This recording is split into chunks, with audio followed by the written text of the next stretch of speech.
of startups. And to present this topic, I call upon the stage Mr. Avinash Kumar Chaudhary. Avinash is an outreach manager at ONDC, 13 plus years of experience with focus on top line and bottom line in agro-commodity industry, supply chain, manufacturing, trading, sourcing, direct and indirect purchase, logistics, consumer business development, transforming agri-industry, and so on. So to present to you this topic, I request Avinash to please join on the stage.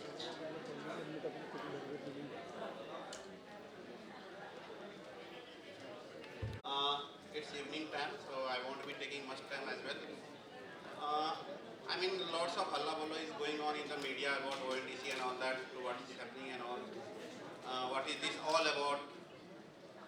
So first of all, it's open network in itself shows that everything is open out here. In the sense, let's take in a reverse way. When we go back 30 years back, there used to be commerce where there was a buyers, sellers, and then logistics partners were there. Three main entities of a particular business. Then let's move to 15 years further when it comes to be e-commerce. Now what e-commerce did that? It just stitched all these three components and gave a buyer, friendly and convenient experience at all. However, it wasn't scalable when it comes to the India. It can be scaled to any other part of the world, a small country and all that, but the vast country like India, where you are having a lots of different way of business, different way of doing the, scale-ups is there, and then geography is there, entirely different. So it required something, a revolutionary way to do business where e-commerce can be done and can be scaled to a higher level. So this is the range e-commerce have right now.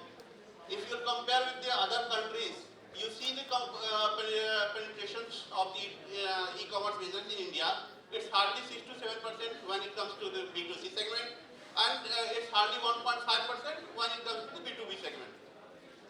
So our thought process was that what's the reason that it could not build up? Because when you see in the e-commerce segment, every businesses have 2 to 3 players who are dominating that particular verticals or that particular categories.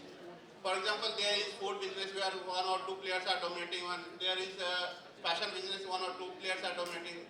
And that dominations did not let sellers to a large remote areas to get attached to them who can sell their products online. So it made the limited choice for the sellers. Further, these e-commerce businesses and large giants are there. So they started using it as a, hunter for them, that you have to work as per my commissions or my own terms and conditions, which were, there are certain businesses where sellers hardly earn 5 to 6%, something like this. And if you are going to charge a 10 to 15% commission, you imagine the situation he will survive. So this was the main 2 reasons for the sellers. And further, the buyers. We being a buyers, we have to download a particular app for a food business, another for a fashion business. If that particular guy goes out of the industry, then another thing, applications we need to download. So all these things made a various conversion process to initiate.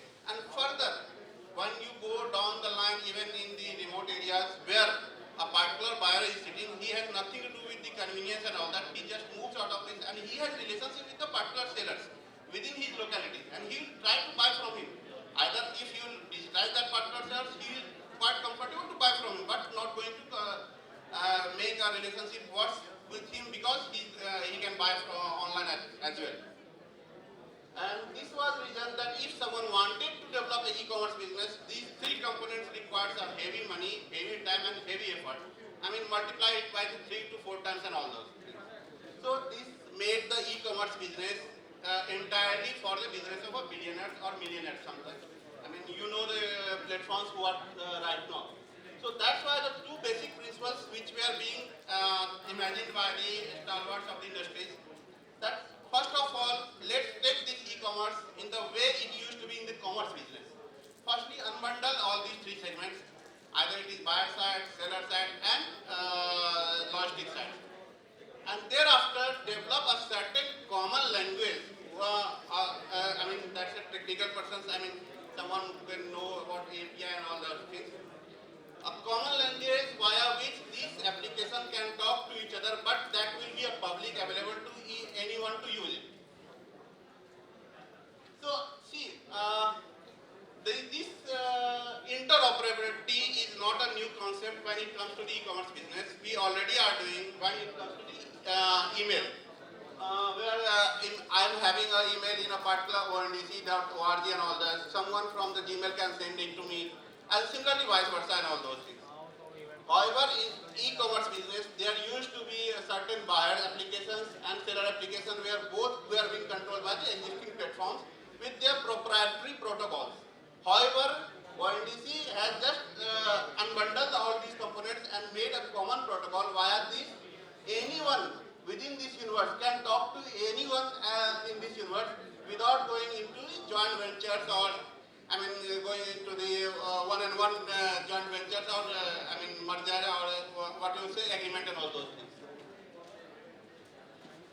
So these used to be the existing platforms which are right now, where a particular platform has to manage the buyer experience, seller experience, and logistics. And these two platforms were not able to talk to each other. So what happened that ONDC disintegrated all these three components and made a common protocol via which they can talk to each other. So in looks, this is the universe which will be created.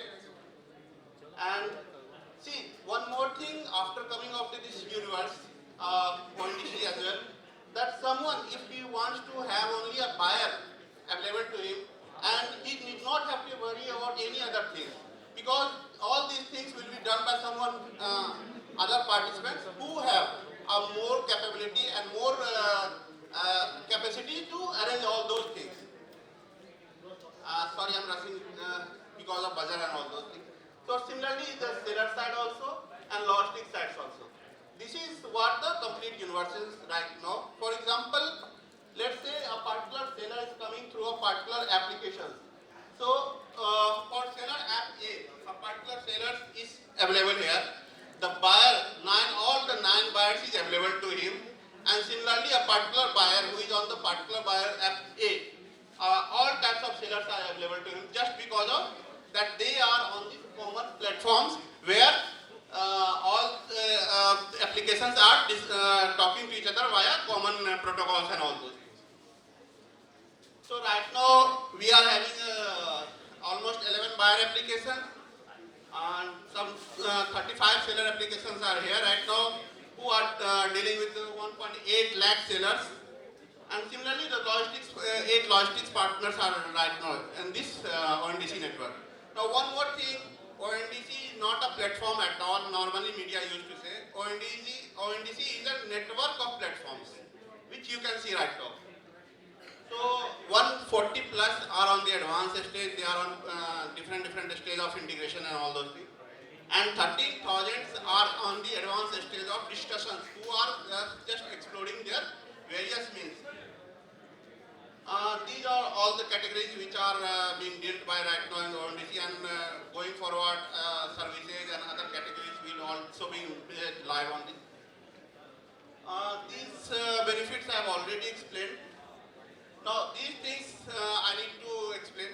ONDC is not at all platform, not application, not a product. It's a capabilities or infrastructure. Now, it does not carry a single model where you can have only a buyer side, seller side, and something like that. You can innovate your thought process. For example, there is an application who is developing a particular app for its kirana of the stores. Is that he will just update his order or inventory via only a voice message, and that voice will be AI enabled and will automatically update his orders and all those things, so that it can have a that particular guy who is sitting in some remote areas need not have to worry about going on their laptops and thereafter making order management or inventory management and all those things.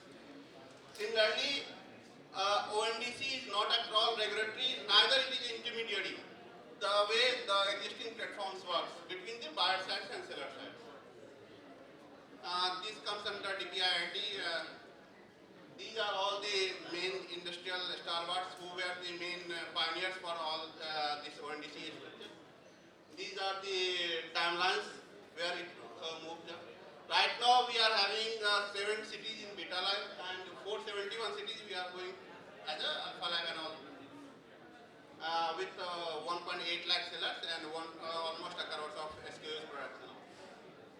So this announcement I am going to make, this is the last one, is that ONDC is going to conduct a hackathon along with an association with Google. You can download the, this link as well, or you can take a photo and you can go on that particular site and you can participate in it. These are all the different ways of how you can integrate with your ONDC and all. Apart from this, you can also visit the website, and we are having a weekly seminar on briefing sessions, all the businesses and all those things. So you can attend anytime. These are my contact mail ID and ONDC's website also, and you can visit and come on board and see, explore the opportunity or synergies, whatever you find to be. Thank you so much. Thank you. And please don't bother me standing here. That's the place where I'm supposed to be standing. I request Mr. Kulpreet Ahuja to kindly please come up on stage and felicitate our guest.